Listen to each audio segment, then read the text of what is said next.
Ini lu bejak 180 200 juga kalau masih enak ya? berani enak aja. Halo semua, kembali lagi di vlog sederhana gua. Gimana kabarnya? Dan kali ini kita kembali ngeliat-liat sebuah mobil yang terkenal dengan istilah tank Swedia. Yap, kita akan mereview sebuah Volvo 960 tahun 94. Sebenarnya itu yang gua baca tuh di Indonesia sebenarnya namanya 940, tapi orang-orang banyak menyebutnya 960 karena angka 4 ini dianggap sial. Ya nggak tahu sih, kalau ada teman-teman yang lebih tahu sok monggo komentar di bawah gimana ceritanya sampai-sampai 940 menjadi 960, karena 940 itu 9-nya tuh berarti dia seri 9 dan 4-nya itu 4 silinder, dan yang ini dia 4 silinder tapi disebutnya di Indonesia itu 960, padahal 960 itu 6 silinder. Ya udah, yuk kita lihat-lihat aja gimana mobilnya. Yuk, cus. Yang pertama kita bahas tuh, kita bakal mulai dari bagian depannya. Bagian depannya tuh ciri khas Volvo ya, dia tuh bentuknya kotak-kotak kayak gini. Dulu tuh tahun 90-an tuh mobil-mobil menteri, pejabat dan pegawai-pegawai tinggi negara lah nih mobilnya Volvo ini. Volvo menteri nih 960. Ini depannya kayak begini. Ini bagian grillnya ada lambang dari Volvo. Seret, yang merupakan nih si Volvo ini kan kita sama-sama tahu pelopor keselamatan ya. Pertama kali tuh sabuk pengaman 3 titik tuh diperkenalkan oleh Volvo pada tahun 1950-an gitu kalau nggak salah ya. Ini lambang Volvo-nya kejantanan pria, iya kan? Yes. Bentuknya masih kotak begini tapi keren sih menurut gua, elegan banget. Yes. Mobil-mobil pejabat gitu cuy. Terus nih bumpernya ada list chrome di sini, seret memanjang sampai sini ya. Kemudian di sini lampunya masih kotak begini. Kalau yang udah terakhir tuh udah kayaknya udah sipit gitu ya. Kayaknya gue nggak tahu. Coba anak-anak Volvo yang lebih tahu bantu gue buat menjelaskan ini bener apa nggak. Kalau yang udah tahun-tahun terakhir tuh, dia kan terakhir tuh 960 tuh tahun 2000-an ya di Indonesia ya. Kalau di Swedia tuh tahun 98, karena di sini masih banyak stok, jadi dia kayak ngabisin stok sampai tahun 2000-an gitu. Ini masih kotak ini karena ini tahun 95. Sorry, tadi yang pertama itu gue bilang nih Volvo tahun 95 ya. Tadi gue nyebutnya 94. Kemudian di sini ada lampu sen. Ada lampu sen. Terus ini juga nih apa? List chrome-nya memanjang sampai sini ya. Dan ini tuh apa? Keras banget nih bumpernya. Si tank Swedia ini. Bumpernya keras. Ini bagian depannya seperti ini. Dan di sini ada sedikit lekukan gitu di cupnya ini, lekukannya ke bawah gini ya ini, jadi kayak seret gini, seret. Sip, itu bagian depannya. Boxy banget. Kita masuk ke bagian samping. Di bagian samping itu seperti ini.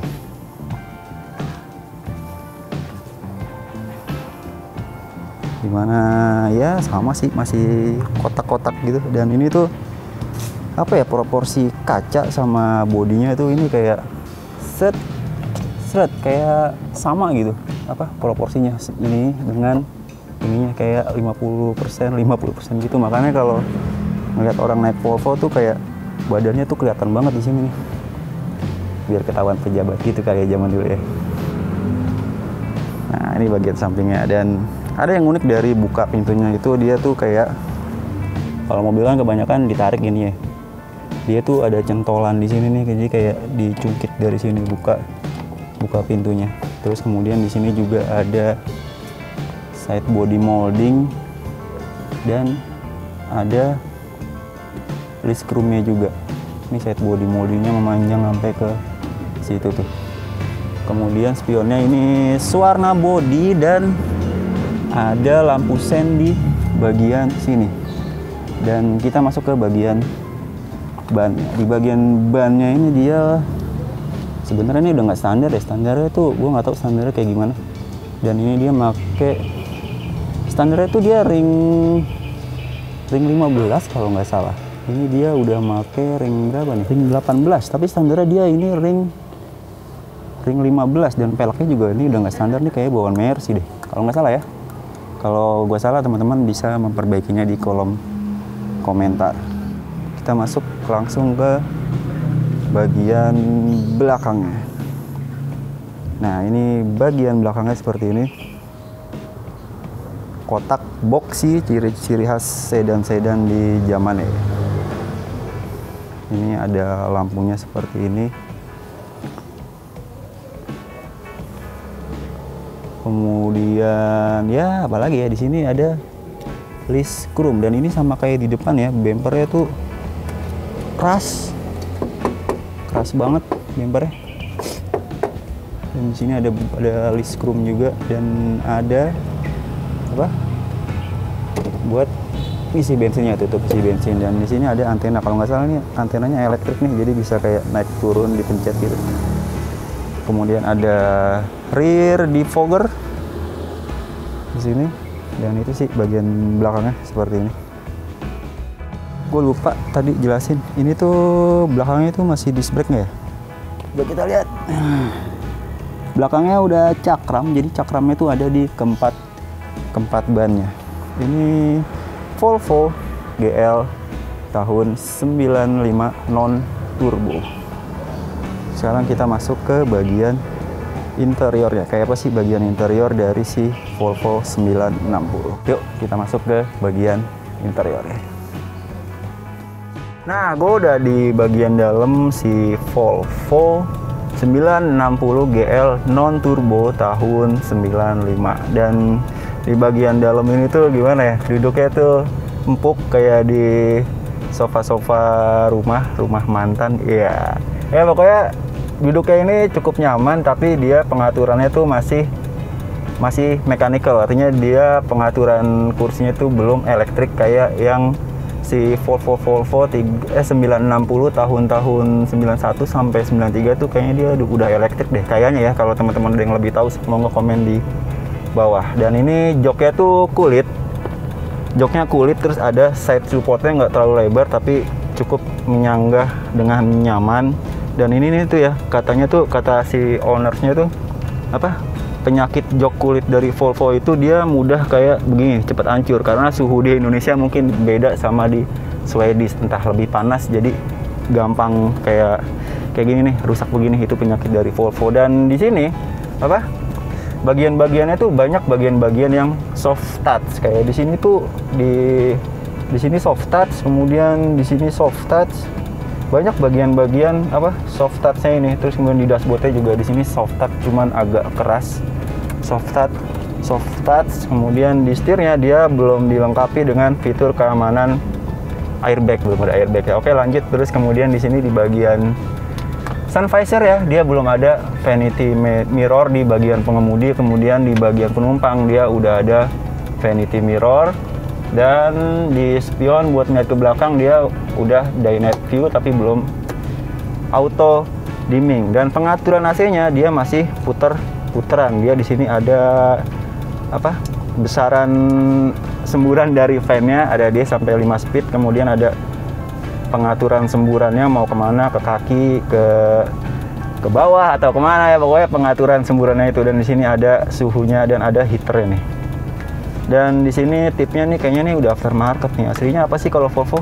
Coba dong teman-teman Volvo bisa komentar. Dan ruang akomodasinya itu di sini ada tempat buat nyimpen sesuatu tapi nggak gede-gede banget nih. Di sini juga bisa berfungsi buat handrest. Kemudian parking brake-nya, rem tangannya masih mechanical dan dia otomatis 4 percepatan. Masih matic konvensional. Dan di sini ada akomodasi lagi nih, tapi buat aspak nih kayaknya nih. Tapi kok ini keganggu tuas transmisi ini. Kemudian ada socket lighter, ada ruang akomodasi terbuka seperti ini. Kemudian apa? Nah, ini nih ciri-ciri Eropa ya, BMW juga begini nih. Jadi kayak sennya tuh di bagian kiri. Kalau di mobil Jepang kan ini pengaturan wiper dan lain-lain ya, tapi di sini tuh sennya di bagian kiri dan ini wipernya di sini. Kemudian lampu hazardnya nih di sini. Tuh. Dia nyala gini kalau dipencet. Sama kayak mobil-mobil Jepang tahun-tahun 90-an kayak Panther Kijang tuh di sini nih. Di bagian sini. Setirnya ini udah kulit dan di bagian panel instrumen speedometer dia itu appearance-nya ada. Nah, ini nih yang gue suka tuh apa ya? Di sini ada penunjuk jam. Penunjuk jamnya tuh kayak di rumah masih analog gitu. Kemudian ya standar ya, ada penunjuk kecepatan, kemudian penunjuk putaran mesin, tachometer, suhu mesin dan fuel consumption. Itu apa? Appearance dari speedometer si Volvo GL 960 tahun 95 ini. Kemudian di sini tuh yang uniknya juga adalah buka pintunya tuh dia kalau mobil kebanyakan kan apa diceklokan gitu ya. Kalau dia tuh digeser ke sini. Tas tuh. Jadi kayak centulan gini ke belakang gitu. Kemudian di sini ada pengaturan electric mirror. Ada dua switch buat kiri dan kanan buat electric mirrornya. Kemudian dia power windows, tapi dia autonya baru di sisi pengemudi. Dan ini unik. Yang paling unik sih menurut gue ini sih ngebuka pintunya ini. Kemudian di sini juga dia ada side pocket ya, kecil nggak bisa naruh botol. Dan di sini ada speaker. Dan kisi-kisi AC dia ada berapa buah nih? Ada 1, 2, 3, ada 4 pengaturan AC. Dan di sini juga dia ada nih buat apa arah semburan AC biar apa ya, biar nggak kabut gitu kalau hujan. Itu sih, itu bagian depannya. Kita langsung ke bagian belakangnya. Pada intinya sih apa ya, nyaman lah di bagian depan ini, buat jarak jauh tuh masih nyaman. Kita langsung masuk ke bagian belakang. Yuk kita ke bagian belakang. Masuk ke bagian belakang si Volvo ini tuh apa ya, kalau sedan kan biasanya agak ke bawah, dia tuh sampai di belakang itu tuh kayak tinggi banget mobilnya. Jadi kalau sedan tuh mostly ya, biasa kan kita di sini nih, kepala kita ya segini ya, ini tuh sampai segini tuh kayak lu bisa ngeliat sampai ke bawah gitu. Jadi ini kayak kacanya tuh apa ya, bukan besar apa ya, memanjangnya tuh kita tuh kayak bisa ngeliat ke luar gitu. Jadi kayak tinggi banget nih kaca ininya. Posisi kita duduk tuh kayak nggak tegak sih apa ya, tinggi lah, lu bisa ngeliat sampai ground aspal itu. Kalau yang tadi gue bilang sedan kan biasanya kepala kita di sini nih, dan kalau dari luar tuh itu kita kelihatan sampai segini kita. Jadi kayak begini, pejabat banget ya, Pak Menteri bos. Dan di belakang juga joknya kulit, dan ini joknya tuh Volvo tuh empuk ya, ciri khas apa sedan premium tahun 90-an. Dan gue berasa menteri banget ya gak? Jalan ya ke sono, ke mall, anjay. Dan di belakangnya door trimnya sama kayak di bagian depan. Di sini soft touch, kemudian soft touch. Pokoknya nih Volvo nih material soft touchnya tuh ada di mana-mana, banyak banget ya, belum plastik gitu. Ini masih soft touch gitu, masih. Aduh, mobil tua Eropa sedan tahun 90-an tuh kayaknya gue gimana ya, kalau naik tuh kayak seneng banget gitu. Ya ini bagian belakangnya ya. Dia di sini ada headrest dan di sini juga ada handrest. Aduh susah nih. Di sini ada handrest dan di sini masih kayak kancing baju. Dan ketika dibuka bisa buat akomodasi naruh handphone atau apa gitu. Dan nggak ada cup holder ya di handrestnya. Ini tahun 90 tuh orang jarang banget mobil-mobil itu ada akomodasi buat naruh botol atau cup holder. Jarang minum kali orang dulu ya, kuat-kuat ya gitu dah. Sini ada handrest dan sabuk pengaman 3 titik untuk 3 penumpangnya. Artinya di tengah ini juga apa seatbeltnya itu 3 titik. Oh ya, di sini juga ada lampu, tapi gue bingung ya, di sini lampu bacanya itu cuma di tengah doang. Di belakang tuh nggak ada lampu buat lampu bacanya ya, tapi di sini ada cup holder nih, ada buat bisa naruh 2 buah botol. Kemudian ada apa lagi di sini? Ada asbak, yes, mostly mobil tahun 90-an masih menghargai para perokok dengan menaruh asbak di mobil ya. Terus ada back pocket nih buat naro-naro berkas-berkas Pak Menteri. Ya itulah bagian belakangnya. Terus kita langsung aja yuk masuk ke bagian mesin. Kayak apa sih mesin dari si Volvo ini? Yuk kita masuk ke bagian mesin. Tapi kayaknya ada yang lupa ya. Bagasi kayaknya belum kita lihat ya. Kita lihat bagasinya dulu baru kita ke bagian mesin. Yuk. Sekarang kita lihat bagian bagasinya. Gede nggak sih bagian bagasinya? Yuk langsung kita lihat aja dan ngebukanya tuh si Volvo ini. Buka bagasinya tuh dari sini. Just kita buka. Ih berat banget gila. Ini bagian bagasinya. Seperti ini gede ya. Bagasinya cukup luas di sini. Akomodasi ban serepnya ada di sini nih. Bisa dibuka. Tuh. Ada naruh buat tempat ban serepnya. Yap, itu bagian bagasinya. Sekarang kita lihat bagian mesinnya. Bagian mesin Volvo ini sebenarnya tuh si GL960 dari Volvo ini, kalau gue baca di forum-forum tuh banyak yang bilang ini tuh GL banci ya. Artinya dia sedikit apa ya? Kalau yang tahun 91 sampai 93 kan dia masih pakai turbo kalau nggak salah, dan turbonya tuh turbo besar ya. Kemudian di tahun 93 atau 94 Volvo melakukan apa ya, underspec gitu, jadi kayak speknya tuh dikurangin, turbonya dihilangin, sehingga jadilah ini 960 GL non turbo. Dia punya kapasitas 2300 cc yang bisa menghasilkan tenaga kalau nggak salah 131 HP dan torsinya itu 186 Nm. Ini mesinnya, dan apa, menurut kebanyakan yang punya Volvo tuh mesin legendaris Volvo itu yang red block ya, yang produksi 91 sampai 93. Turbonya tuh masih turbo besar ya. Kalau yang udah apa, kalau yang GL turbo itu kan tahun 95 itu katanya sih turbonya udah jadi lebih kecil dan produksi Mitsubishi. Kalau yang 91 93 itu yang terkenal dengan apa, bloknya tuh red engine kalau nggak salah sih. Kalau teman-teman Volvo tahu sok monggo di kolom komentar. Dan karena ini non turbo artinya kan apa ya, lebih nggak complicated dari yang turbo. Perawatannya jadi lebih nggak se-complicated yang turbo.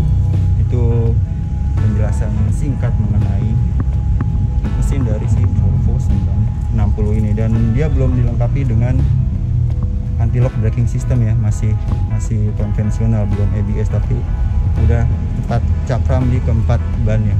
Gue ngomong hari ini agak belibet banget, sorry. Yeps, itulah mesinnya. Nah, tadi kita udah ngebahas apa ya, interior, eksterior, dan mesin. Sekarang gue mau nanya-nanya nih sama ownernya, Kang Iman. Aduh. Sehat, Kang? Sip, gini lah. Social distance. Kang, gimana nih, Kang? Kalau ngerawat Volvo mesinnya ini? Rawat mesin sih, bawa ke bengkel aja lah ya. Bawa ke bengkel aja. Tapi spare part gitu-gitunya gimana?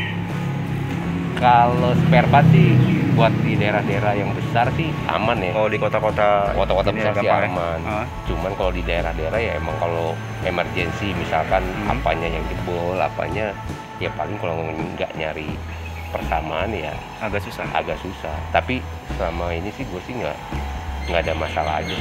Kalau harga apa tuh? Harga spare part gitu? Spare part sih relatif ya, lu mau lihatnya kayak gimana. Soalnya yang gua rasa sih ini mobil emang kalau orang ngomong Eropa mahal ya? Iya, tapi kan jangka waktunya juga lama. Lu kalau hitung-hitung, lu misalkan mobil ya bukan Eropa, misalkan harganya lebih murah, ketahanannya kan durability. Iya, belum lagi lu kalau kalkulasiin sama biayanya ya sama-sama aja. Nyamannya juga beda ya? Nyaman pasti jauh. Terus kalau ini fuel consumption-nya nih, Kang? Apa tuh? Bahan boros bakar? Ya bahan bakar. Kan banyak orang biasanya pengen keponya tuh mobil Eropa terkenal boros kan? Iya, pom bensin banyak ya? Pom bensin banyak. Gue bukan tipikal orang yang tahu satu berapa. Kalau kosong isi aja udah. Iya sih. Kosong isi, terus namanya mobil tua, lu mau irit-iritnya juga ya mana ada yang ngirit. Masih teknologi. Iya. Bodinya juga berat ya, Kak? Iya, udah. Gitu sih. Iya sih, kalau menurut gue juga gitu sih. Orang mampu beli mobil juga harus apa? Bahan bakar udah pasti lah. Nah, pasti. Iya gak? Udah nggak usah mikirin 18, 17. Tapi kalau kata orang sih yang pernah, gue kan suka temen gue minjem apa 17, 18 kan. 17, 18 Katanya, ya? iya. Nyaman jauh. Nyaman jauh lah. Jauh lah. Kalau menurut lu masih layak nggak buat dibeli di tahun 2020? Layak buat apanya nih? Takut mogok apa? Layak buat keluarga gitu, misalkan baru berkeluarga pengen punya mobil gitu. Apa ya, buat mobil seenak ini dengan ya lu tau lah harganya emang